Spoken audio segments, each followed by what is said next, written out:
Desculpa, bom dia. Hoje nós vamos para a aula 1, é a aula do dia 3 de abril, capítulo 16 do livro de vocês, a parte de geometria, né? Hoje é a aula de geometria, onde a gente vai falar sobre congruências de triângulo. Congruência é uma palavra que vocês já vêm escutando desde o 6º ano, onde a gente pode afirmar que dois ou mais elementos da matemática possuem a mesma medida. Então, congruência é que é a mesma medida. Então, dois ângulos são congruentes quando eles possuem a mesma medida. Dois segmentos são congruentes quando eles possuem a mesma medida. No caso que agora nós vamos começar a ver congruências de triângulo. Então, duas figuras geométricas são congruentes quando podemos sobrepor uma a outra, fazendo com que elas coincidam, certo? Então, nós vamos ver os 3 casos de congruência de triângulo para que a gente possa analisar todos os casos de congruências.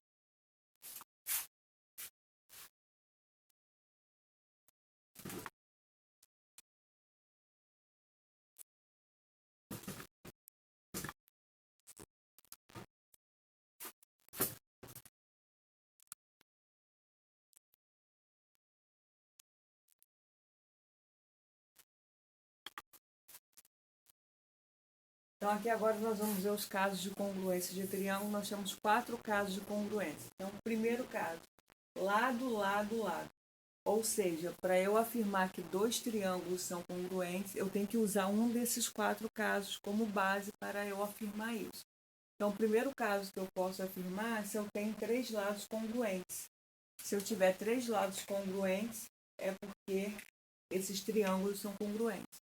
Então, eu tenho aqui o triângulo ABC e o triângulo EFG. Então, esses tracinhos aqui, tá vendo que esse tracinho aqui tem 1, aqui tem 3, aqui tem 2. Isso quer dizer que eles possuem a mesma medida.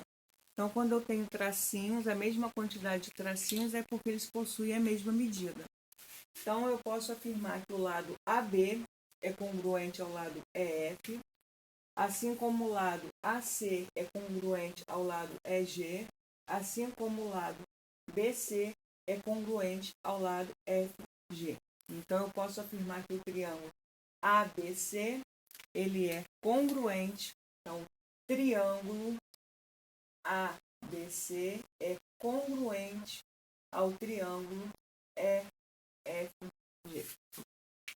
O segundo caso que nós temos é lado, ângulo, lado. Ou seja, a gente precisa ter um lado, um ângulo e outro lado congruente nos 2 triângulos. Porém, esse ângulo tem que ser formado por esses 2 lados, certo?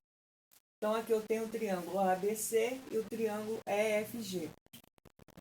Então, se você perceber que o lado AB é congruente ao lado EF, o lado AC é congruente ao lado EG.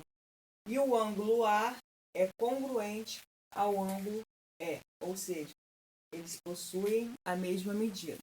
Então, eu posso dizer que o triângulo ABC é congruente ao triângulo EFG.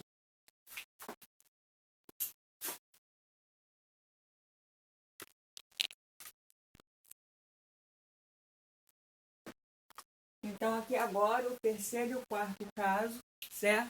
Então, o terceiro caso, ângulo, lado, ângulo, ou seja, eu preciso ter um ângulo, o lado que forma esses 2 ângulos e um outro ângulo. Então, eu tenho que ter aqui, ó, o mesmo lado formando os 2 ângulos.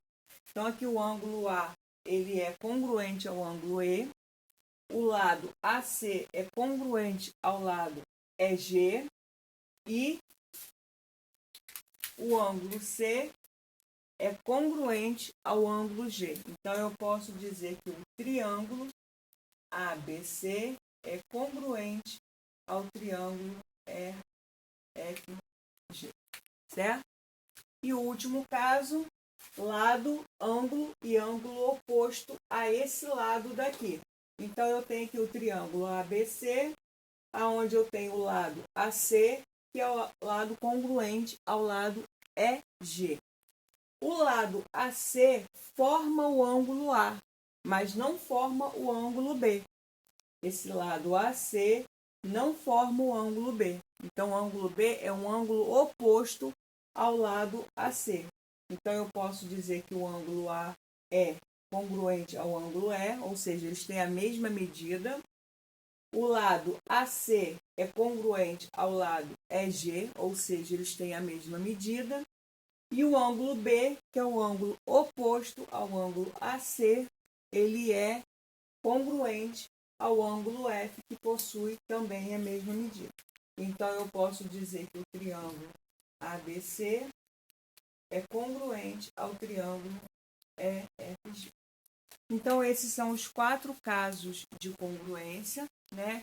Com isso aí, vocês têm da página 139 até a página 143, de acordo aqui com o nosso cronograma, né, para ser feito e ser enviado para a correção. E também as dúvidas vocês podem também enviar pelo e-mail que eu coloquei lá no grupo de vocês. Até a próxima aula.